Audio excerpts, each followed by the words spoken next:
Welcome to the chat. Wonderful. I think I'm connected.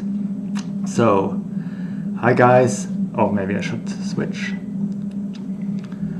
Hi guys, and welcome back to Brain Friendly Thinking. It's now 11:59. I think we're gonna wait for another minute or two before we really start, just on the off chance that actually there is someone joining my live stream early today. And while we're waiting, let's have a look back at actually 2 weeks. It was 2 weeks ago. What we did 2 weeks ago. Yeah, let me actually run through that very quickly. Previously on the show, last week I did a Got to Think about how to apply a neuroscience framework to robotics, especially neuroscience framework of sensing to robotics. So yeah, I did my first thoughts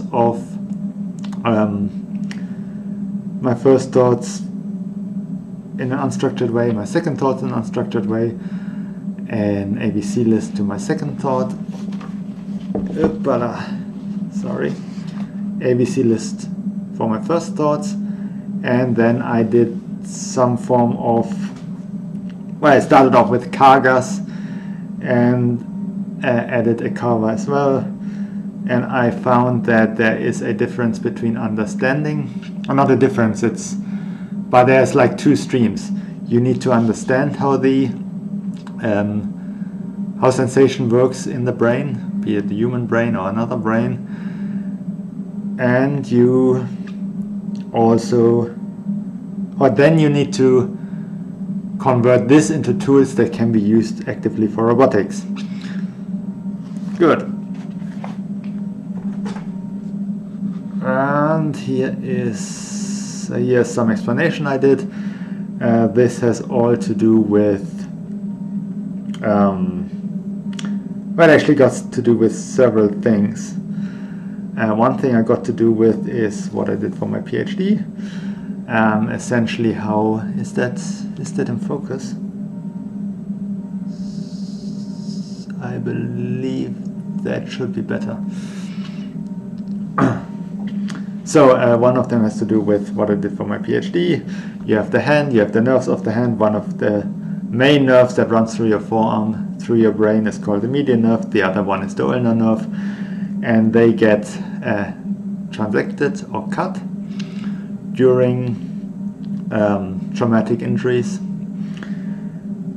This is how the nerve fiber looks like.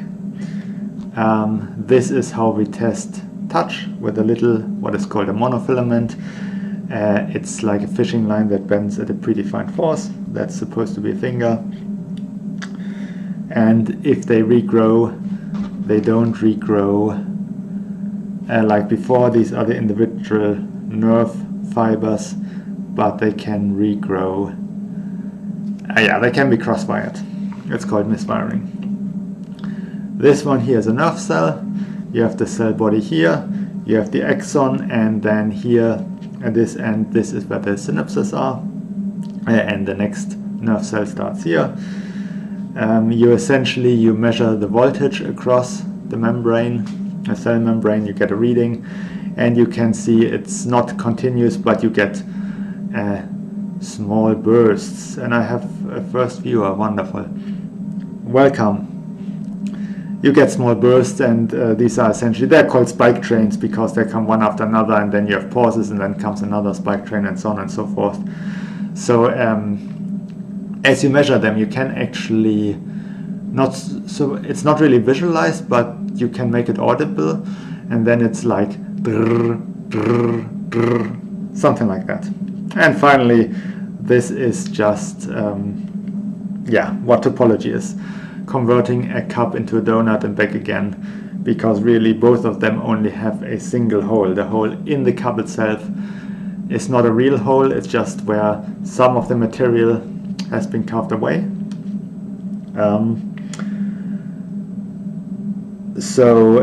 Yeah, from a mathematical point of view, from a topology point of view, they are the same thing. And with that, let me make my head big again. This is what happened last time. And now I'm gonna move that away. What will I be talking this time? Today I want to work more on the understanding part of things. So essentially building the framework, but that's maybe a bit of an overstatement because I won't be able to build the framework in one session. There will be several sessions, definitely, probably actually several months, and of course it also goes back to what other people have done before. It's not like I'm starting from zero and building the framework, but I would like, rather than focusing on how to transfer it onto robotics, today I would like to focus more again about on what the framework looks like, what's the architecture behind it. And where did I?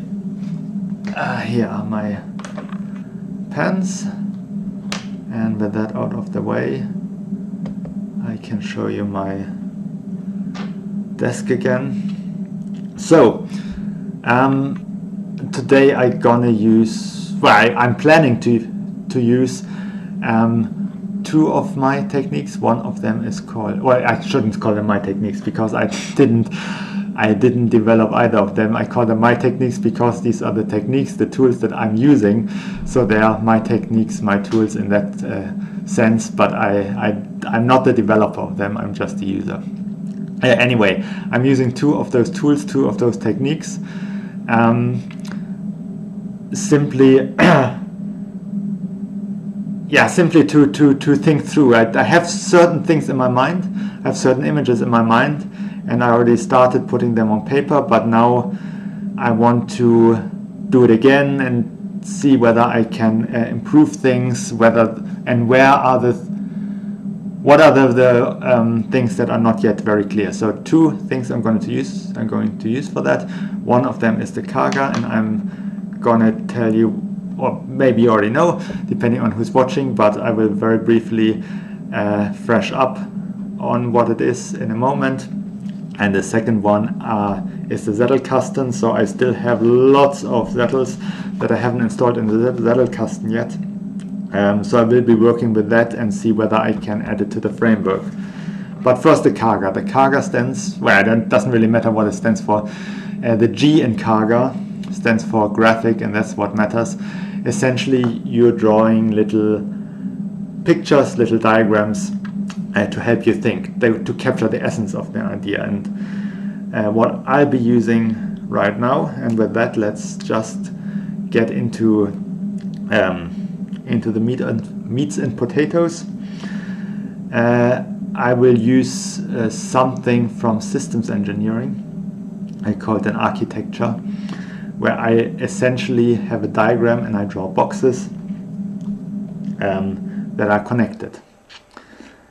So let's see, how does sensation actually work? I will focus on what is called somatosensation. Somatosensation is anything that has to do with the sensation in our skin.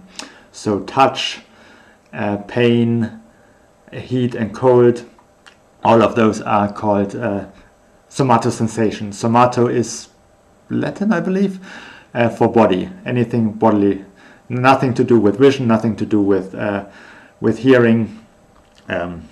Right, and that's because simply that's what I still know the best. So, where do we start?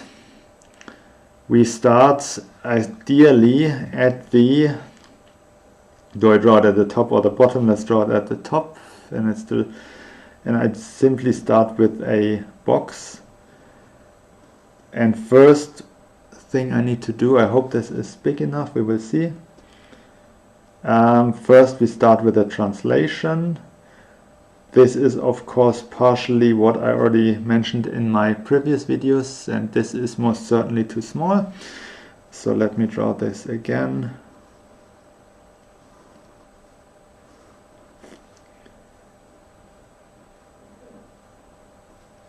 Now you can sort of read it, great.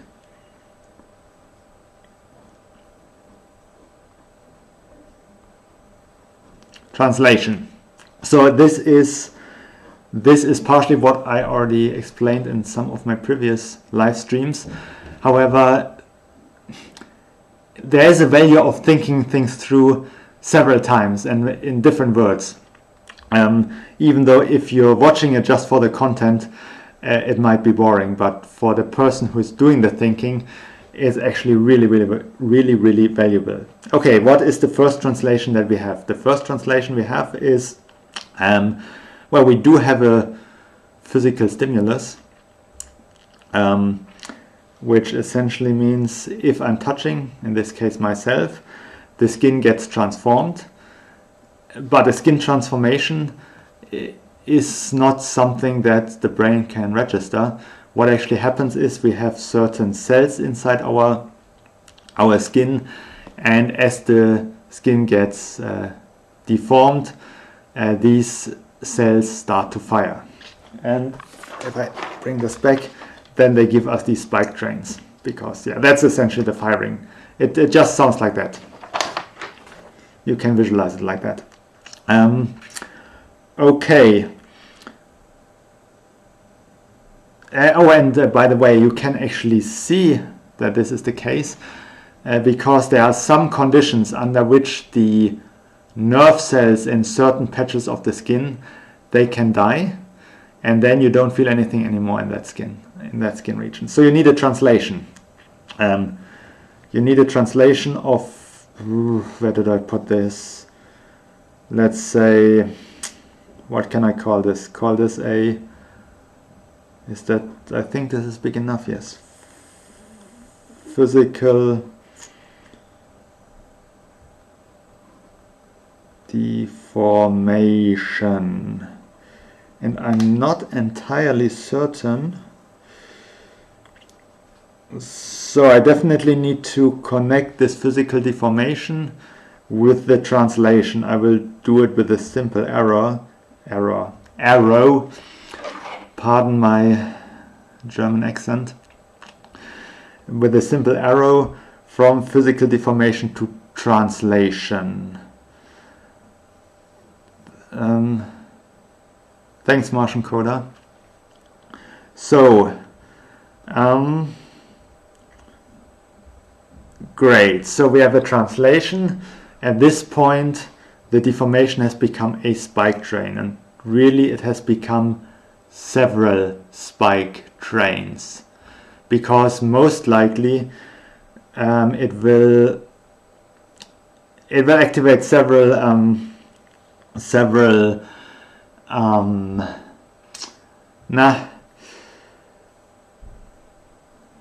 cells, but that's not the word I was looking for. Anyway, let me quickly draw that.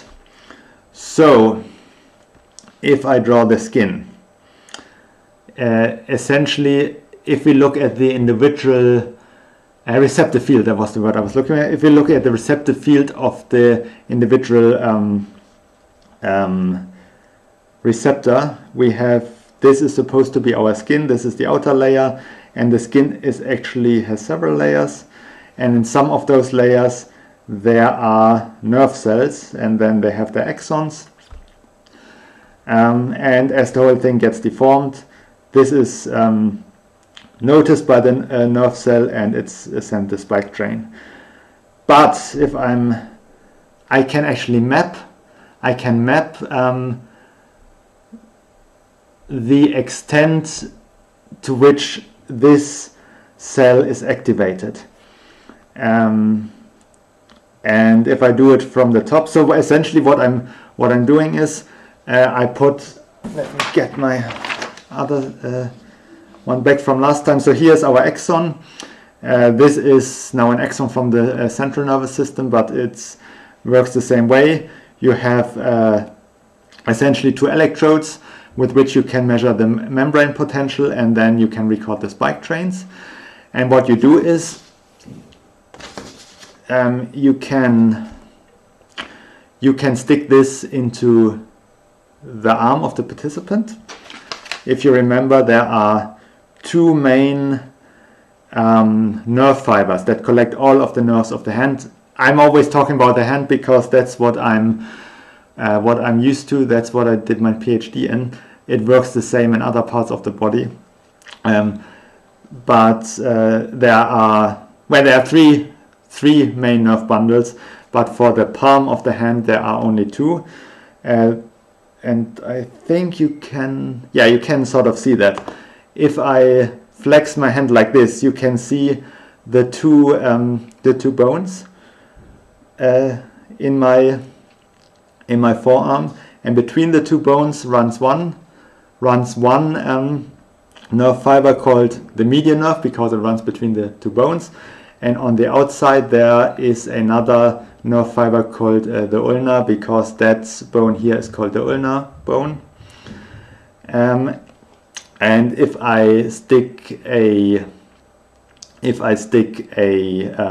electrode into one of those, I can do it really, really finely. I can either capture the whole potential of the whole nerve, or I can capture the potential of individual, where they're called fascicles. They are basically subdivisions. And if I do that, so I stick the electrodes in here, I record the firing of the nerves, and then I shouldn't do this with this part, otherwise my hands become dirty. So then I touch my skin, and I can record how many spikes does that send out. Does it send out any spikes at all or not? The spikes, they have always the same amplitude, and this has simply to do with how the nerves work, but they always have the same amplitude. And if it's more, let's say, if you have more firing, that essentially means you have more of those spikes in a row. The spike train gets longer. You can measure that, and if you measure that, so you essentially you stimulate here, and you measure something. You stimulate here, and you measure the spike train again, and so on and so forth. And if you do that, you get a map, and what it actually looks like is something like that. It looks very much like an altitude map. So you have a core area where you get really, really strong spike trains, and then you have another area where you get fewer spike trains, and another area where you get fewer spike trains still. And with that, this gives you the map of it's called a receptive field. So this is essentially the field that the receptor, where the receptor is activated. And you can map it for one nerve. And if you go really into the details and into the individual nerve fibers, and you can do that, you see something that looks very jagged, and you actually have several of them overlapping. So this one here would be the field for the second receptor, and then you might have a third receptor over here, something like that. That's what it looks like. And that they are overlapping is not a bug, it's a feature, because it enables the brain to extract more information from the receptors, and it also enables the brain to, well, if one of them fails, it can potentially still get some of the information, even though it can't get the core information anymore. But if I touch you in this region, there's still some signal that goes to the brain. Great. Why did I? Sorry, I lost my train of thought. So this is the physical deformation, and this is the translation that's going on. And after that translation, we essentially now need to conduct this information to the brain.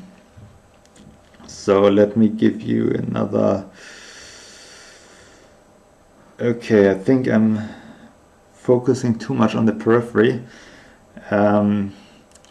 Here how do we call this? Can we call it conducting? Translation, conduction. Let's just call it conduction. Conduction, great. So from there it gets into the medulla oblongata, which is part of the forebrain. And what happens there is, first of all, we have a relay station. So one nerve ends and a second nerve starts. I just draw this very in a very simplified manner.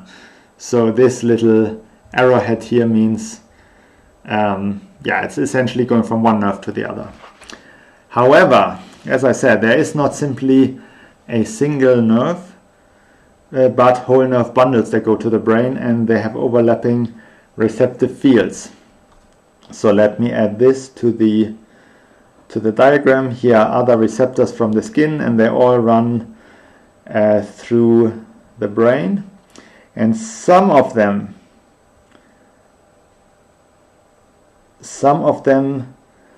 in this medulla oblongata, in the medulla, some of them get essentially bundled together. Okay,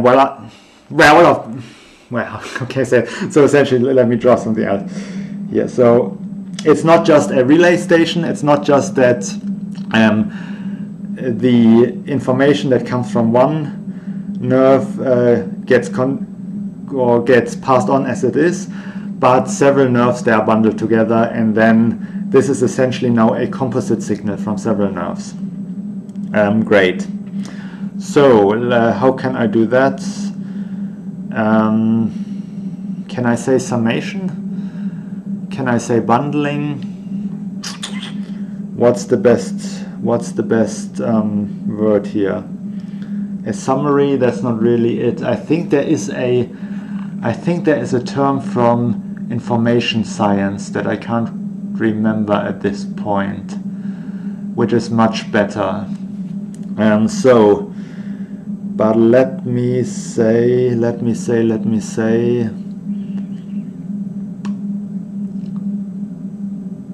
Do I really want to say summation?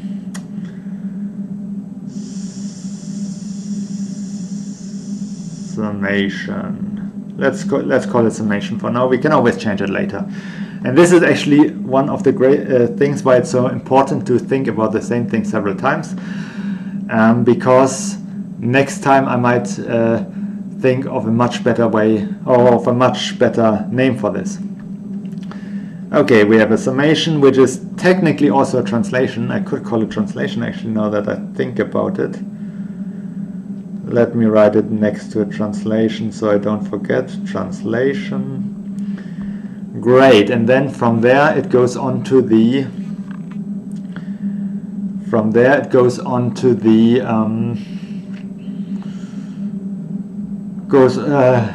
to the thalamus.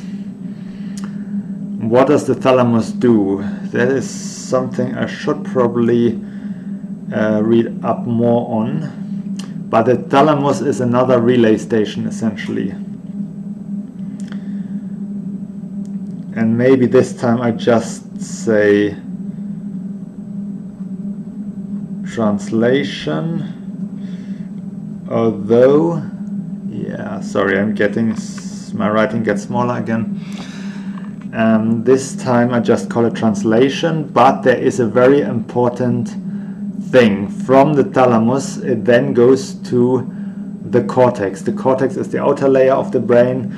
That's the one with the hills and valleys. You've seen something like that before, something like that. Yeah, so this is the cortex, whereas the thalamus, it sits inside the brain. Good. There's another translation. It goes to the cortex, and especially it goes to an area of the cortex that is called S1. And here I now use the term encoding, although I could just call it translation. I don't know yet what to call it in the end. So we have encoding, but there is a very important feedback loop. Information is passed from the thalamus to the area S1, but also from S1 back to the thalamus. And I think this whole loop here, what that really does is it's filtering.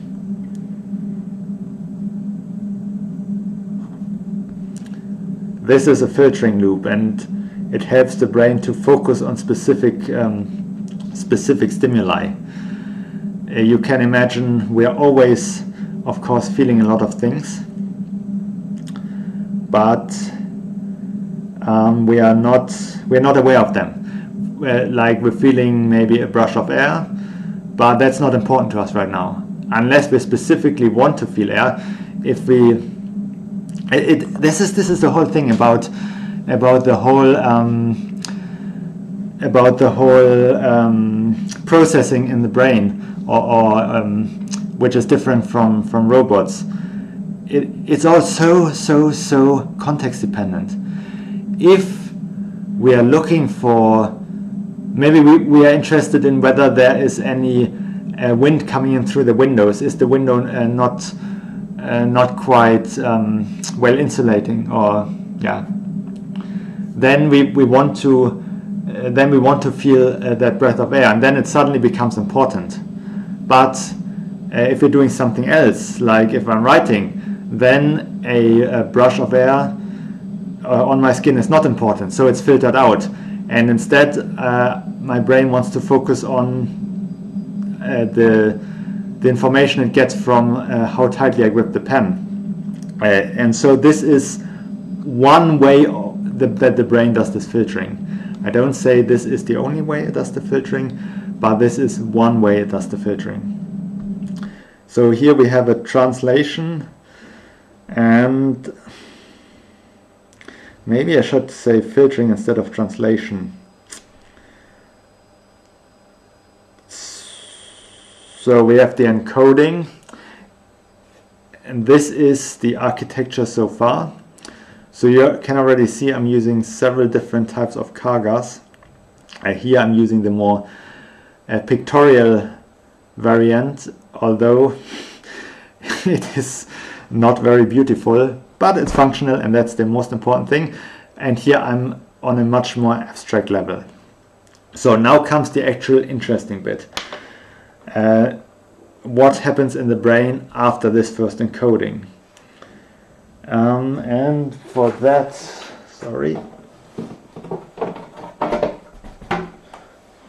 I go to my Zettelkasten now, which is probably something a lot of you have waited for.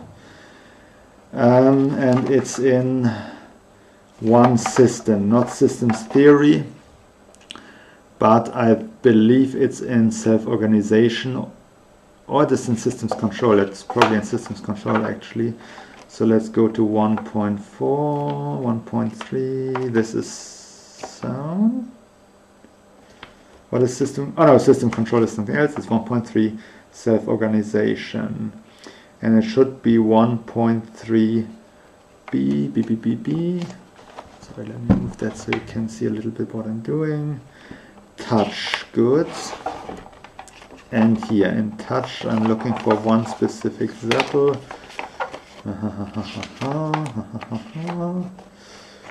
There, we're getting closer.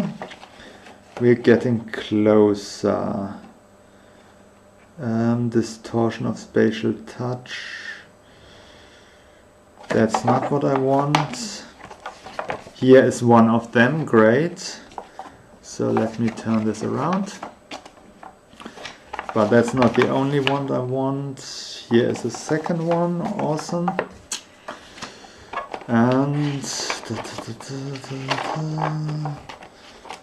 here is a third one, great. I don't think there are any more. Maybe I'll just take this out as well. Yeah, that's all of it. for the moment. I marked where I took them from by turning the zettels sideways. And now I got a couple of zettels, and I've got more zettels here that I'm going to use in a moment. So this is, I already showed this zettel before, and this is pretty much what I've been talking about right here. We get from the skin, we get the receptors, then the afferents. Here I said dorsal horn, but that's actually wrong. The pain is going through the dorsal horn. Thalamus, S1, S2, and intraparietal sulcus, which are different parts of the cortex, or so in the outer part of the brain. Right, but now I'm specifically interested in this S1, S2, IPS part and all of that. And for what's happening there, we already have several architectures or beginning of architectures from the literature that I now want to consolidate and build upon and improve. So we have one here, and there are actually 3 different ones by 3 different authors. One is from 2017, where the first author is Heed, H-E-E-D, or Heed, whatever you want to pronounce him, but he's German, so Heed. Another one is from 2015 by Longo, and of course colleagues. And the third one is from 2022 by Miller and colleagues. So let's see and try to recapitulate what they've been doing. They're talking about different reference frames. Here we have the skin location, and this is essentially which receptor or receptors were actually firing. This is purely, technically you don't even need any other, well, we call it reference frames. So essentially, just by knowing which receptor is fired, you can already work out where on your skin you've been touched. However, this is of limited value because you usually, under most circumstances, you want to do something with that information. Sometimes it's only about recognition, and then it might be enough. But other times it's, let's imagine a fly is landing on your skin somewhere, you want to swat it away. And to do that, you need to know where is that skin location on which the fly has landed, where is that located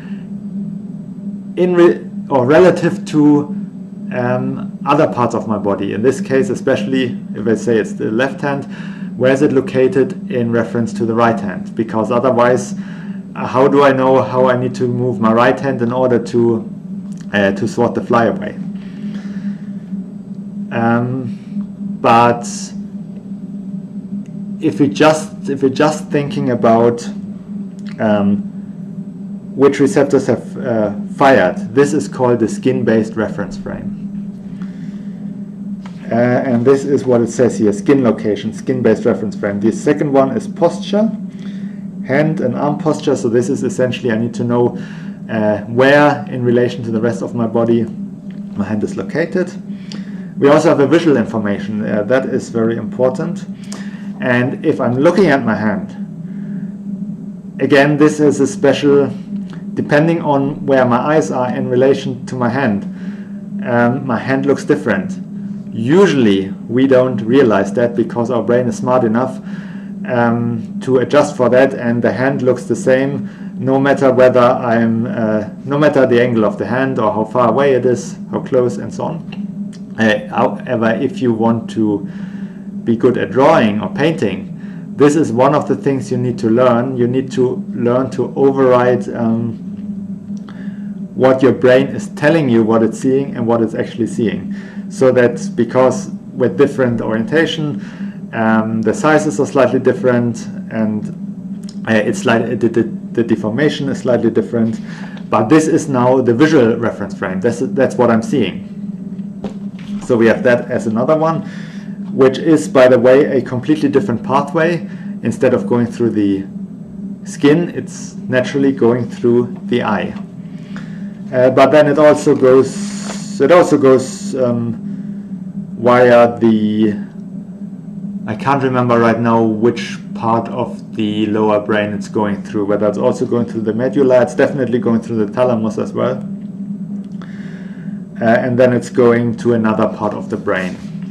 It's processed there, but at some point that information needs to be fused. It needs to be brought together. So,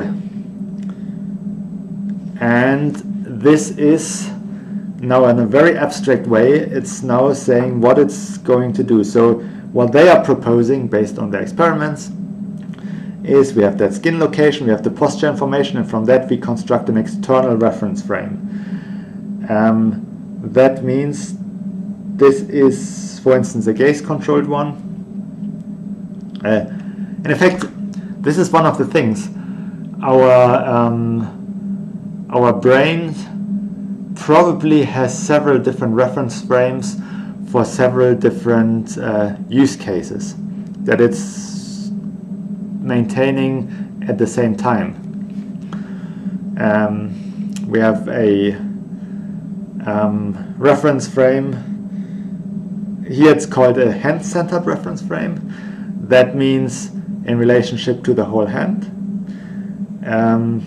We can have a body-centered reference frame, we have a gaze-centered reference frame, and so on and so forth. And they say we're taking that information and we are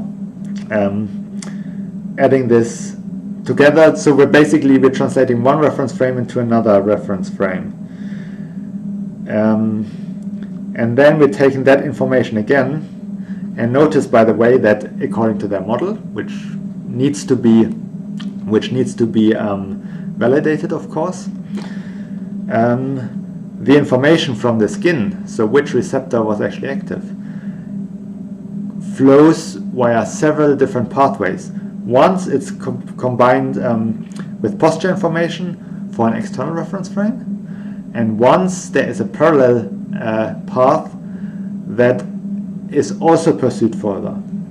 And then at the end everything is integrated.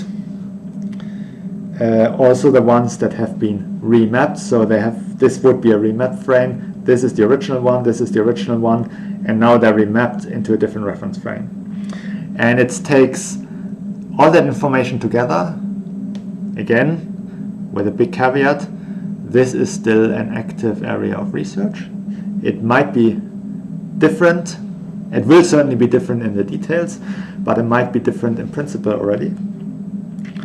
It takes all of that together, it integrates it at some part of the brain, for instance in the intraparietal sulcus, and based on that integration it can extract the information it needs. Okay, so here we have a slightly different and actually slightly simpler frame. We have the tactile input again. We have a somatotopic encoding. That would be everything that's going on here. And then we again have two parallel streams. Or not actually two, we have several parallel streams. So what they are saying is what our brain actually does, instead of doing just a general remapping into different reference frames, what our brain does is, for touch specifically, it compares where have I been touched with the known location of landmarks. For instance, the creases in our fingers, the permanent creases, right? If I've been touched here, our brain calculates what is the distance from that location to this crease and what's the difference to that crease. And then it integrates that signal, and from that it says, well, where have I actually been touched? And the reason it does that, and does that for two reference points or even more, and not just for one, is simply there's noise. There's always noise. Any measurement is noisy, any transformation is noisy, and if you do it with several and then integrate, you get a better estimation of where you've been touched.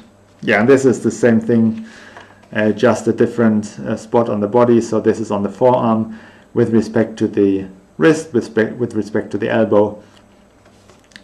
So that's a different, that's a second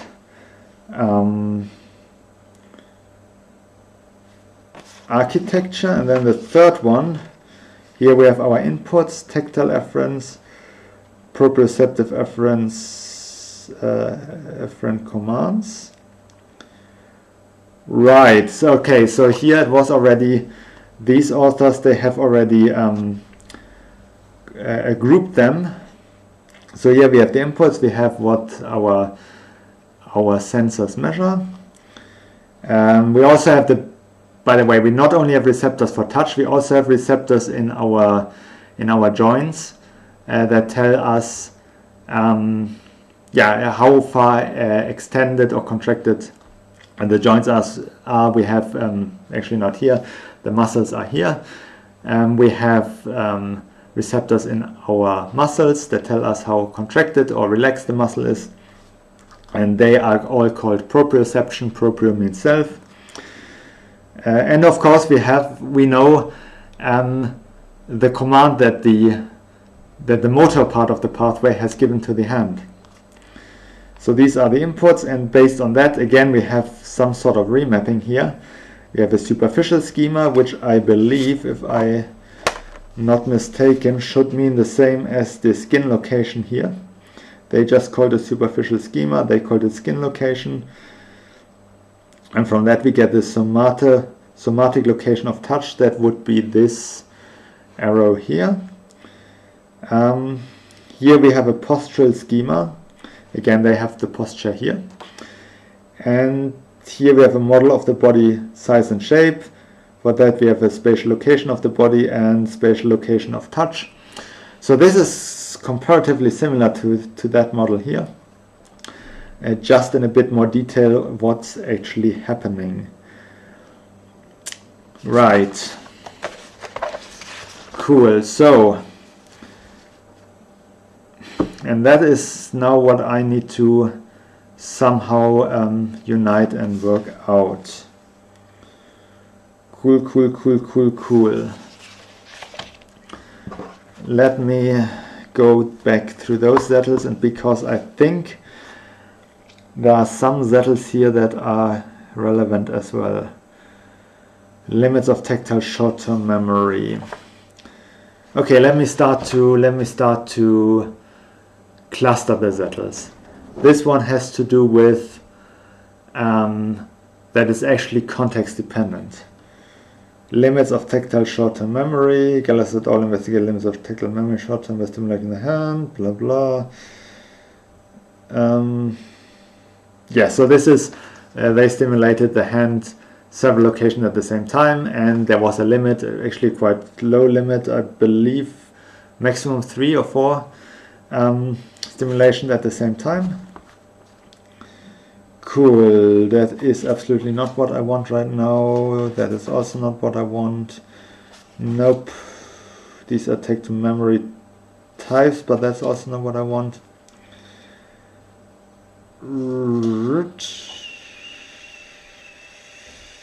Right, this one here again shows you that it's context dependent. This has to do with how much could be or how quickly the memory of the touch degraded depended on the exact experimental conditions. So that fits the limit of tactile short-term memory. That belongs to the same group. Cross-modal spatial attention. This is this is now actually another one of those. Sorry, let me take them again. Here are the architectures, and this is another architecture that someone proposed. In this specific case, this is how vision and touch could interact with one another. Yeah, and somehow I need to integrate all of them. Great. So let me put this to those ones here. Types of stimulus, attention orienting. This is just definition. Actually, let me... these two belong together because... and this one as well, because there are several types of definitions. This one here is the definition of attention, endogenous versus exogenous. This one here is the definition of different sensory memory types. And this one here is the definition of neural plasticity. So they belong together into one group. Let me put it over here. Okay, up here I have the group with architecture proposals. Here I have the group with, let's say, that show me that perception is very much context-based. Okay, what else do I have? Subcortical signal processing might be improved in the early blind. This is not context dependence, this is longer term changes, okay. Different locations from signal amplification decision marking. Aha, now this is one of the things I was looking for. Different locations for signal amplification and decision making. This specifically goes back to the architecture or the framework that I'm trying to develop.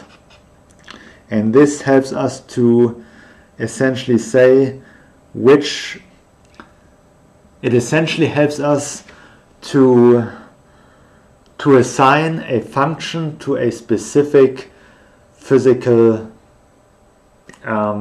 location.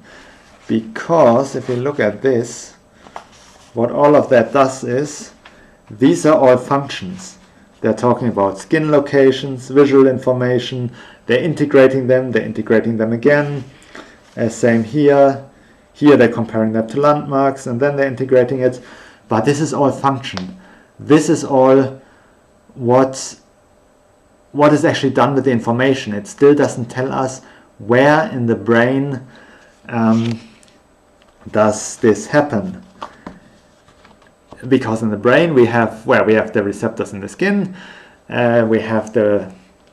they go on their way to the brain. We have the cortex. We have different types of cells in the of tissue in the cortex, and they are wired together and so on. So which part of the cortex, which part of the subcortical elements, which part of the skin, well, all of those physical elements, all of these organs, which of them actually does which information transformation? That is one of the key questions. So in here we have different locations for signal amplification and decision making. Question mark. I think I already talked about this zettel here in one of my, maybe not the last live stream, I didn't do zettels there, but the one before. This one here uses EEG, and it finds that different parts of the EEG signal, they peak at different times. And this is usually, and from that, they're trying to say which part of the brain was most likely responsible for the signal. So we're talking about S1 and S2. These are two different parts of the cortex. So let me put this into a fourth group. How many groups do I have by now? I have this one here that's all about context dependency. We have the definitions, we have the architecture. These are three, so this is our fourth group. Great. Tactile space around the body might be continuous. That might be something different again. Put it to context dependence for now. Encoding S1 AI explanation. Do I want to put this to... Well, the question is that architecture or is that something else? Is that architecture or is that something else? Let's put it to architecture now. Right, recoding into visual space, explain change of localization theory. What? Ah, yes, of course. So this one is, yeah, this one has to do with architecture. Okay, let's put to architecture. Touch localization of forearm affected by gaze direction. That has to do with, this has to do with context dependency. Evidence for working memory effects on touch localization in PNR. The fact that localization performance also appears to be impaired on the uninjured hand in patients. Okay, yes, this is context dependence, at least for what I'm trying to do right now. Remapping to visual space and touch localization could be byproduct of response. Okay, this is a cautionary tale. Oh, suddenly the chat explodes. I will get to the chat in a moment. Let me just finish this one here so I don't lose my train of thought. Onset of crossing effects in children. Context dependence. Now let's put it to architecture. Remapping improves localization performance. Working memory size. Okay, let's put this to context dependence. Okay, great. Elia Devon? Sorry if I mispronounce your name.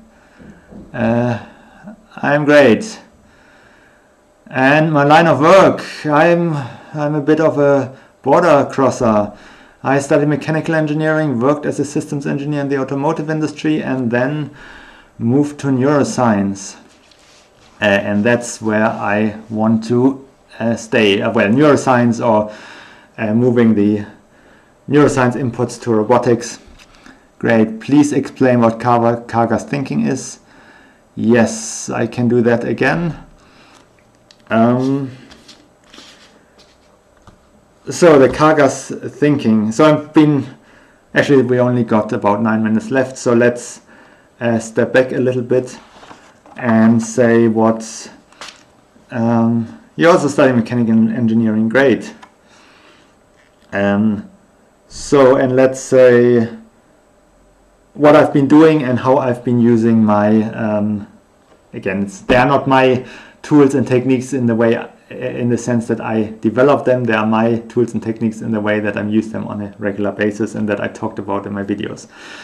Okay, so CaGa, the specific question by Lokesh Selvam was, what are CaGas? CaGas, they are graphical tools, so they are essentially small pictures, quote unquote, that help you to focus on the essentials of an idea and to develop that essential of an idea. And you can see examples of CaGas here, what I've been developing today. So some of them, they look much more picture-like, like the receptive fields here, where you can see how the individual receptors in your skin, how they overlap, and then actually where they're located. But they don't need to be in any way fancy. You can see there are very simple drawings, simple lines. Anybody who can hold a pen and who can write can definitely draw those. So the skin, the different layers of the skin, I just show them by a simple line, another simple line for another layer, and then the cell body is just a sort of circle, and the axons, they are just some squiggly lines. And that's it. That perfectly captures the essence of the idea. Is it great art? No. Would it be useful as a textbook schematic? Maybe. Sometimes they can be. Often they would be more elaborate, but this is not about elaboration. This is about thinking. For thinking, this is absolutely enough. This is supposed to be the cortex of the brain. That's the outer part, where you have the hills and the valleys. So this one here is a valley. Should I put this closer to the camera so you can see? This one here is one of the valleys. They are called sulcus, or sulci in the plural. And here we have the gyrus or gyri in the plural, which are the hills. And that's all there is. It's not beautiful. If I show it to someone, and they don't know what I'm talking about, they probably won't recognize it. But so what? It helps me thinking. That's all I need. However, this thing here is also a CaGa. This is also graphical. And this is much more abstract. Here we essentially just have boxes and arrows and some words. So it doesn't need to be completely graphical. And what I'm trying to capture here is the information flow from the physical deformation of the skin all the way to the brain and what's happening. And I'm not the only one who uses that type of CaGa, of course. If I go back to the zettels, that is basically the same. They're also CaGas, very abstract CaGas, but they're CaGas nevertheless. Or at least I would still call them CaGas, because the graphical elements, they are still the most important part, and not the text. The text is just there for completion, but the most important part are the graphical elements and how they're combined. And so you see, very often, if not only I, but also other people talk about thinking graphically, that usually raises a lot of fear. Oh, I can't draw. You don't need to draw. You just draw some boxes, you just draw some lines, you just draw some squiggly circles, and maybe a few words, and that's all it needs. But by doing that, you actually need to think. You really need to think in the way as I'm personally, I'm very bad at listening and thinking at the same time. I think a lot of people are, probably. And when I'm drawing these CaGas, I cannot listen to someone else speaking. I cannot listen to a YouTube video. I cannot listen to a podcast or whatever, because I really need all my conscious effort to think about what I'm drawing, even though the drawings itself, they are just very simple lines, but it's all about the thinking. Okay, Lokesh Selvam, great that I could answer your question. Good. Are there any other questions while we're at it?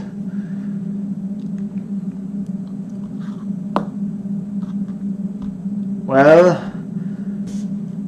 okay, that was one thing I've been using today while thinking, were those CaGas, but I've also been using my zettels, and actually I've used even more than what I intended to use, but because it's thinking, you use what you need, right? I also used categorization. For those of you who watched my videos, did I already make 2 videos about categorization? I think I made 2 or 3 videos about categorization, but essentially here we have information that comes from reading that I captured in zettels, and now I start to order these. Actually, they are not yet installed in my Zettelkasten, but they should be installed. But now even if they were installed in my Zettelkasten, I'm ordering what belongs together, so that I can then use that as my to think. And there are different ways. So this group here, for instance, this is all about that our perception is based on context. It's all about that what we perceive is heavily shaped by what we want to do, and this is something we really would like to achieve for robotics as well. This is the whole idea of adaptive robotics. Well, maybe not the whole idea, but this is something very powerful, and this is all evidence for that. So they all belong together. I'm not sure where I wanted to go with that. This group, this category over here, this all has to do with what I call architecture. And the reason I'm calling it architecture is simply because, well, this is what systems engineers use, and I worked for almost 5 years as systems engineer. It's just the language that I got used to using. I don't know what you would call it, a framework or whatever you call it. A model, maybe. A model is definitely the right word. This is all about the model, the architecture, the framework, and this is really what I'm trying to build. So they all belong together. This thing here is maybe let's say this group here is not just the architecture, this is specifically the functional framework. What is actually happening to that signal as it travels through the nervous system? Whereas this group here that only has a single zettel, that is all about where in the nervous system, where in the brain does that transformation happen. Both of them are important, but there are different aspects. Good. And then what I got over here is not relevant for now. That might be relevant for later. Right, so let me actually switch to the talking head view so you can see me. Right, where am I at now? Things are slowly starting to form. I will definitely need several more thinking sessions before I have anything concrete. So it will definitely stay with me for a couple of weeks, a couple of months. But I've already done quite a few things. I think the next big thing is to take, sorry, you can't see my face, to take these frameworks and models and try to unify them, try to consolidate them. Yes, that's definitely an important aspect. And then once I've got that, try to take that model and see, can it explain the the context dependency. And based on that, I can then potentially go and think of new experiments to do, because up to this point it's all theory, right? And it's good that we can explain some things. If we can explain some things, that would be the next challenge. Yes, actually, that's very good. Sorry, let me switch cameras for a moment again. That's actually very good. I will write down something of a plan. The first plan, or the first step, is consolidate functional architectures. And I already started this today. This will go on for a little bit longer. Second then is make it what do I want to say? I want to say, can I simulate it? Yes, that's the word I wanted to say. Simulate model. Maybe I shouldn't call it architectures, I should call it a model. Oh, I don't know, I will flip-flop for a couple of times longer. But simulate the model with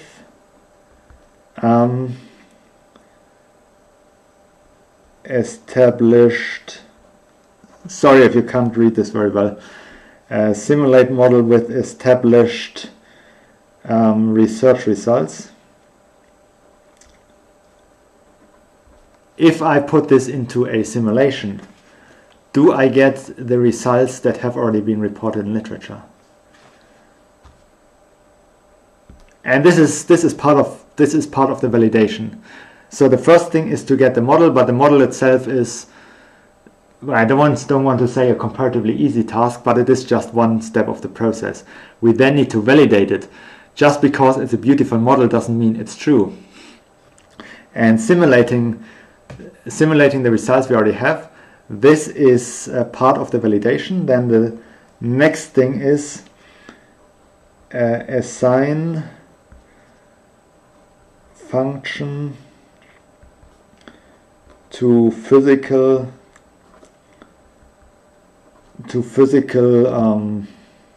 let's call them modules. There's probably a better word, but I can't think of one right now. Assign function to physical modules. What I mean, the actual areas in the brain, because, and this is actually just an intermediary step, because what I really want to do is I want to not extract, let's say, design new experiments. These are, the experiments would be new context-dependent observations that we should be able to make if this model is correct.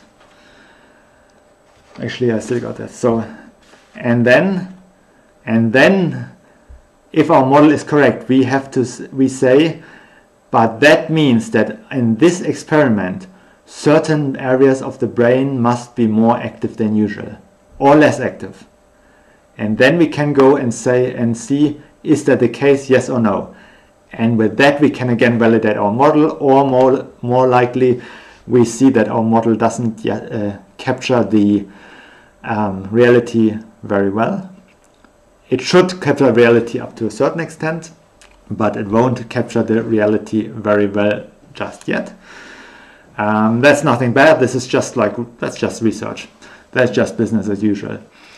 But by trying to confirm our model, by testing our model with actual predictions and see in how far do the results match the predictions, then we can take this and either we have to say we have to scrap our whole model, maybe, that's research, or at least we can say where we can refine our model. This part of our model seems to be quite correct, but this part not yet so much. And so iteratively over time, we hopefully will arrive at a better model, at a better framework, at a better architecture, whatever you want to call it. And that better understanding, and now I'm getting back to what I've done last time. Now I need to switch again to desk view. That better understanding, this part here, then helps us to better implement it into adaptive robots, because once we know what we want, or once we know what the actual what is actually essential for the task we want the robot to do and what is not essential, then we can go and we can translate it. Right, so this is a very broad overview of a research program that in its entirety will probably, hopefully, if I can get the funding, be with me for many years to come. But over the next couple of weeks and sessions here, I will especially focus on consolidating the functional model and work on these first steps, and show you, of course, how I'm using the thinking tools and techniques that I showed in my videos back when I was still making videos, and also some which I haven't showed you yet. So keep excited for that. Watch this space. Now would be the last opportunity to ask questions for this time. Of course, you can always ask questions in the comments of the video as well. I'm very happy to answer them. But if there's anything I can answer right now, then I would be happy to do so as well. If this is not the case, I just give you a few moments to write your questions if you have any. If this is not the case, then I will end this meeting here. I say meeting. Why do I say meeting? This live stream. It's not a meeting. That's the thing of if you're trying to think and pay attention at the same time. I'm terrible at that. You might be much better than me. Okay, I am currently just talking so that it's not silence when you're watching the video. But I think there is no question right now. As I said, feel free to ask them later in the chat. Or not in the... This is the live chat. In the comment section. Feel free to ask them in the comment section. Right then. Thank you very much for watching. If you found the video useful, please don't forget to give the like button a high five. Consider subscribing if you haven't already. And until next time, keep thinking.